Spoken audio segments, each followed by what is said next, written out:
Hello, my fellow comic book collectors. Today is a kind of a bit of a commentary video. I was thinking about real estate. So in my day job, I basically do a lot of marketing, and I've marketed probably over 1,000 real estate agent websites over the years.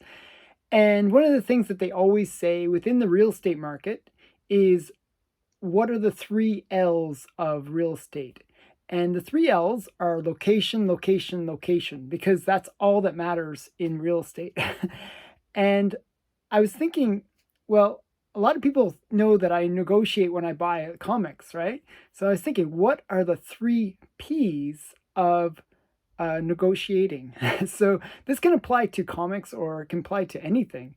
But I was really thinking that these three P's really represent what you need to do in order to get the best prices for your comics or even to buy or sell. It works both ways. But for the negotiating, the way I think about it, I think about how to get the best price for the comic that I want to buy. So here are the three P's that I can think of: price, price, and price. So, and you're probably wondering, well, okay, what does that mean? Well, the first price is knowing your price, how much you want to spend on that comic. So if you have a price in mind, that will help you better target that price. So, generally you don't want to go over that price. You always want to go under that price. And what I've seen a lot, especially on the auction websites, is the fear of missing out, that FOMO effect, and people will go over their price. And generally that means that they'll overspend on that comic. And so know your price. It's really the first thing that you have to know when you're buying comics. Because if you don't know your price, you'll have a tendency of going over it and you'll overspend. And I've done it so many times. I've actually overbid so many times on things that eventually later they come around again, and they are much cheaper. So know your price, know what price you want to pay. The second P is know what the actual person paid for the product.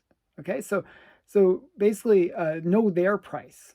So really good thing to know is, like, especially with like most comics nowadays that are like the higher end comics are slabbed. Okay, so it's really easy, really easy to look up and those slabs and find out what they sold for in the past. There, a lot of them have past auction history, and you can look up and you can know that person paid $500 for that book. And that is a really great negotiating tactic. So if you know that somebody spent $500 to buy that comic, well, you know that they want to make a profit. That's one thing. But then how much kind of the lowest price would be, because nobody wants to lose money on a book. So generally, 500 is probably the lowest bid, lowest price, and they probably wouldn't even want that. So they're probably going to want a little bit of a profit. So they're going to have that bit of a margin above what they paid. And if you know that, you're not going to end up paying 3 or 4 times what they paid. So I've seen it where a book gets hot, and it goes up 3, 4 times, and the seller is like, okay, I bought it for $100 or $200. I'm going to sell it for 1,000. And you get some people that will buy it at that price. But if you know that they only spent $100 or $200, you can negotiate. You can say, well, I know you're going to make a pretty good margin on this book. Would you consider like $400? And what happens is, you chop the price down a lot, even though that's a hot book. And what you can do is you can say, well, you're still doubling your money. You're still making a good profit. So it's like one of those tactics that I like to use, where you can kind of, if you know how much they paid, you can kind of use that against them in a way and make them feel guilty for like gouging you or taking advantage of that hot market. So that's one of the big tricks that I like to use is knowing the price that they paid and knowing that seller's price. And the last P in my three P's of negotiating is the P related to the market itself. Know what the price that the market is willing to pay for that book.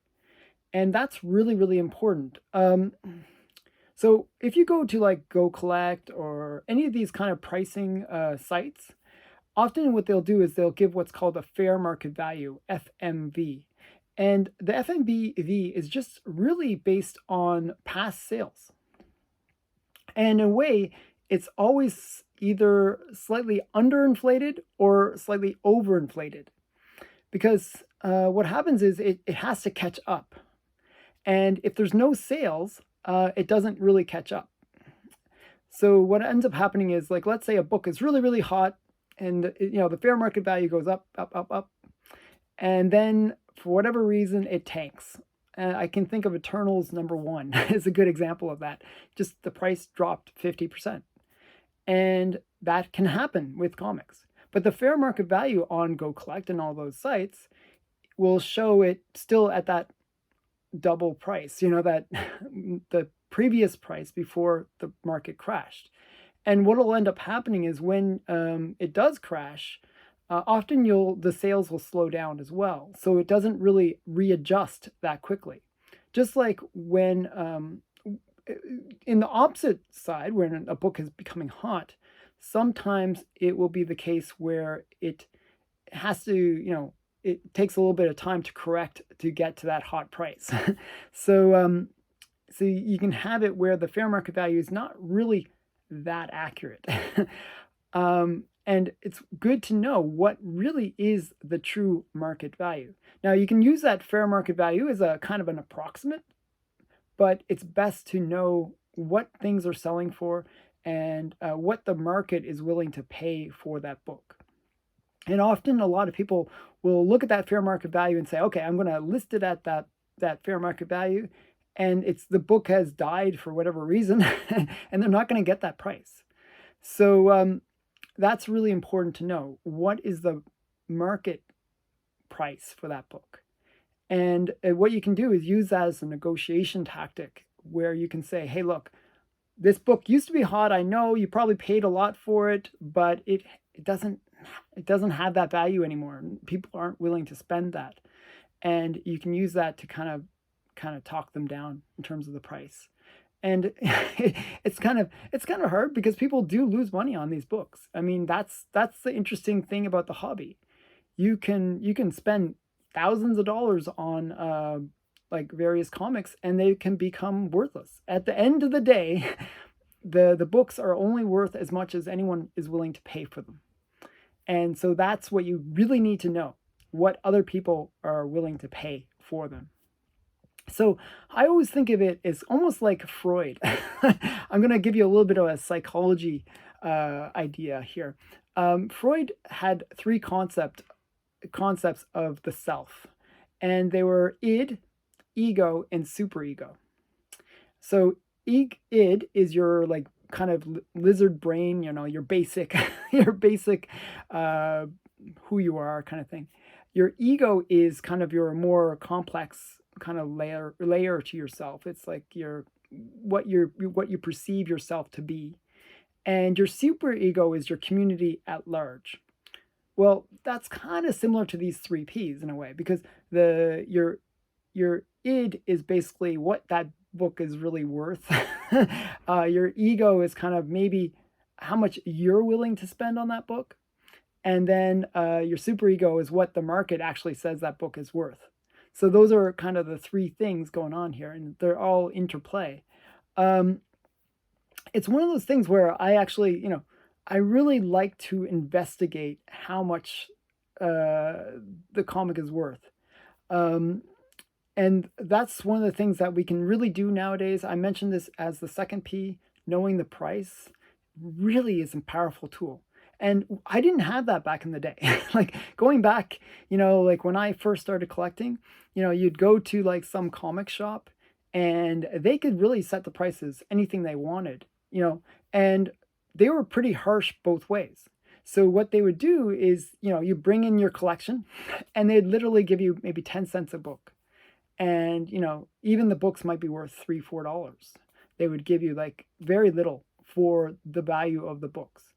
Probably like anywhere from 50% off the value to 80% off the value. And I've even seen up to 90% off the value. So they really, really don't give you much for the comics. And then when they sell it, they would sell it at maybe 20, 30% over what the fair market value was. So it was bad on both ends. um, so we only had the Overstreet Guide back then, and it wasn't really that accurate, and it wasn't, it was updated once a year. It was pretty, pretty inaccurate. And a lot of dealers, they knew that. They actually knew that, and they knew that certain books were hot. And you would see, like, I remember when Spawn sort of became a hot book, Spawn #1, and like it's massively printed. Everybody has like 20 copies of it. But I remember seeing it up on the wall, and they would have like $20 on it. And you could probably buy it for like $5 somewhere else, but often they would put it up on the wall as $20. And that was kind of a very common thing back then. Well, fortunately nowadays we have so much information that we shouldn't make that same mistake where we overpay. We pay that $20 when we really could get it for 5. So we have to have that knowledge. So if you can remember these 3 P's, it's really easy. Just remember how much you want to pay for the comic, how much how much you think that they want to pay, what their price is, and what is the fair market price for that book. What does the market demand for that book? So those are the 3 P's of negotiating. And just one last point that I want to kind of make about the 3 P's is when you're negotiating, it's really important to go in first knowing your price, have that set in your mind, and then know their price, and then know the market value, have that in your mind, but always let them be the first to tell you what their price is. So what I always do is I always ask, what do you want for that book? What do you want? How much do you want for that book? And that's actually the easiest step that you can do in order to really find out that second P. And it's really important to do. And it's one of those things that most people don't do. They offer, I'll give you $100 for it. And that might be more than what the guy expected. So he might actually expected only $50 for it. And you offered 100. His mind is now going, oh, I can maybe go up. See, when a person offers a price, like if I offer you $100 for something, now you're in negotiating mode. You're going to be like, okay, I'm thinking $100 now. That's the base. That's the bottom. And now they're going to think, how can I bring that base up? And they're going to basically come back at you and say, oh, I want $200. And not that they really want $200, but they just want to bring that base up. So they're going to say, okay, and then you negotiate, and maybe you'll end up spending $150. But if you said, how much do you want to, get for the comic?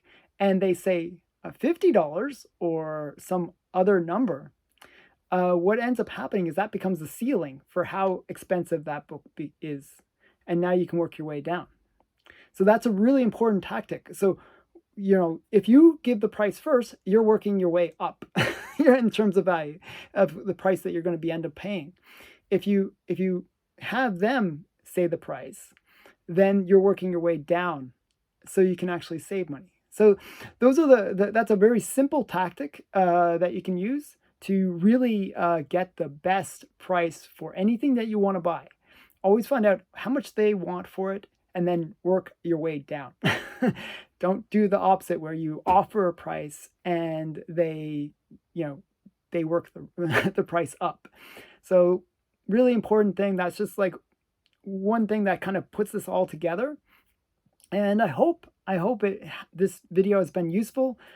This has been my 3 Ps of negotiating: price, price, and price. I hope you enjoyed. Thanks for watching. Bye for now.